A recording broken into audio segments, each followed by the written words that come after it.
நம்ம தொடர்ந்து வந்து கூட்டணி அரசு இல்லைன்னு நம்ம வந்து தொடர்ந்து சொல்லிட்டு இருந்தாலும் திமுக தரப்புலையா வந்து எடப்பாடி பழனிசாமி ஒன்றும் வந்து அணில் ஆகிட்டாரு நம்ம வந்து சொல்லிட்டு இருக்காங்க. அதோட இல்லாமல் டிடிவி தினகரன் நம்ம வந்து காலம் பதில் சொல்லணும்னு சொல்லியிருக்கீங்க.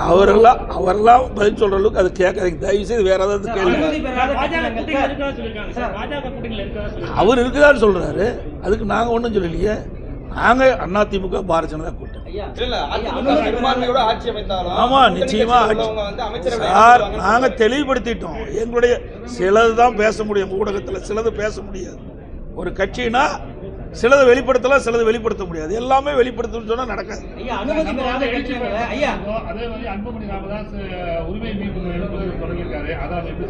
சார், அது ஒவ்வொரு கட்சியுடைய தலைவரும் அவர்களுடைய கட்சி வளர்ப்பதற்கு அவர்கள் எடுக்கின்ற முடியும். அதில் போய் நான் எப்படி கருத்து சொல்ல முடியும்? அனுமதி பெறாத கட்டிடங்களை கிராம ஊராட்சி நிர்வாகமே சீல் வைக்கலாம் தமிழக அரசு உத்தரவு போட்டிருக்கு.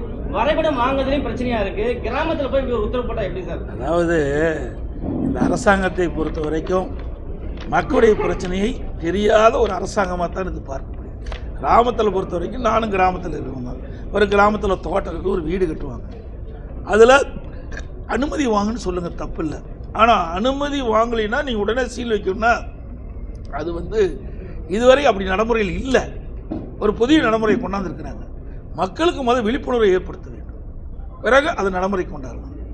உடனடியாக எடுத்த உடனே சர்வாதிகாரி ஆட்சி மாதிரி சர்வாதிகாரி ஆட்சி மாதிரி நீங்கள் செய்யலாம், உடனே சீல் வைக்கலன்னா அது எப்படி ஏழை மக்களுக்கு தெரியும்? விவசாயிகள்லாம் படித்தவர்கள் இல்லை. கிராமத்தில் இருக்கிற விவசாயிகள்லாம் தோட்டத்தில் இருக்கிறாங்க, படித்தவர்கள் இல்லை. அதற்கு வாய்ப்பு கொடுக்கணும்.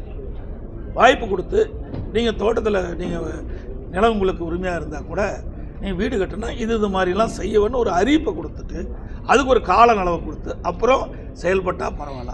அதை